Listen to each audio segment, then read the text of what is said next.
È stato un bel viaggio, è stato bello impegnativo, una settimana con Leon, era la prima volta che lo conoscevo in quel viaggio ed è stato...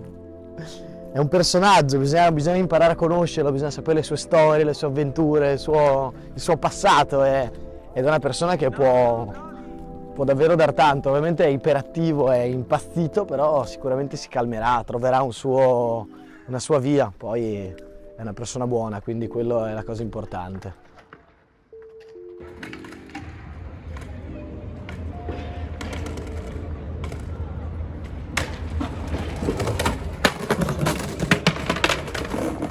È stato il primo viaggio che anche io e te abbiamo fatto, che ci conosciamo da ormai 10 anni e quindi è pazzesco che comunque la città natale di Leon.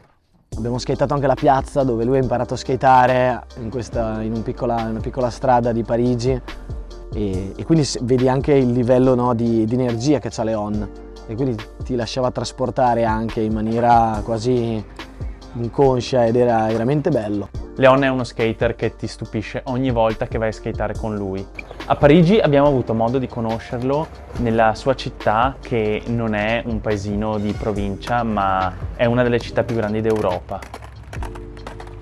Quando sai 3 lingue e cresci in un ambiente come quello, puoi davvero affrontare qualsiasi cosa. Tutto il resto diventa più semplice e anche il tuo concetto di paura è sicuramente diverso. Vuoi fare il gap di Ledom? Te la senti? A Parigi siamo andati con l'idea di provare a dollare il gap di Ledom. In realtà era una sfida tra Altai e Leon. Io c'ero già stato anni prima con un mio amico, Piero Stuper, e persino lui, che è il re dei gap, non ha voluto provarlo.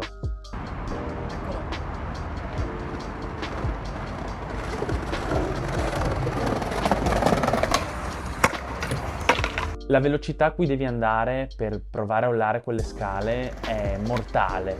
Sono basse ma lunghissime.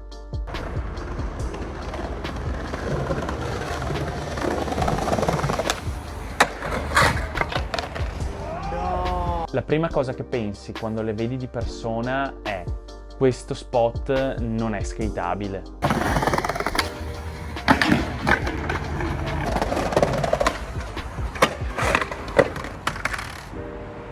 A Leon ho visto fare qualsiasi tipo di gap, ma questo è davvero diverso.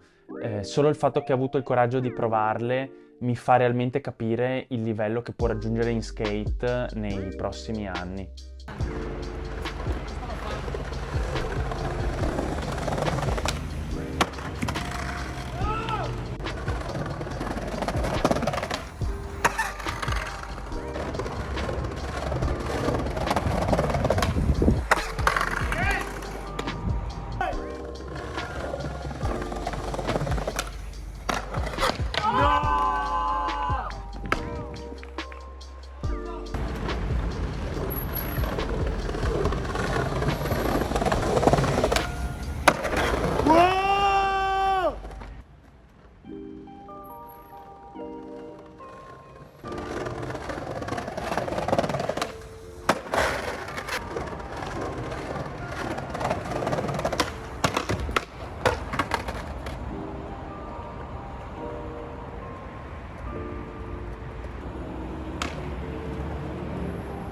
Vai bro!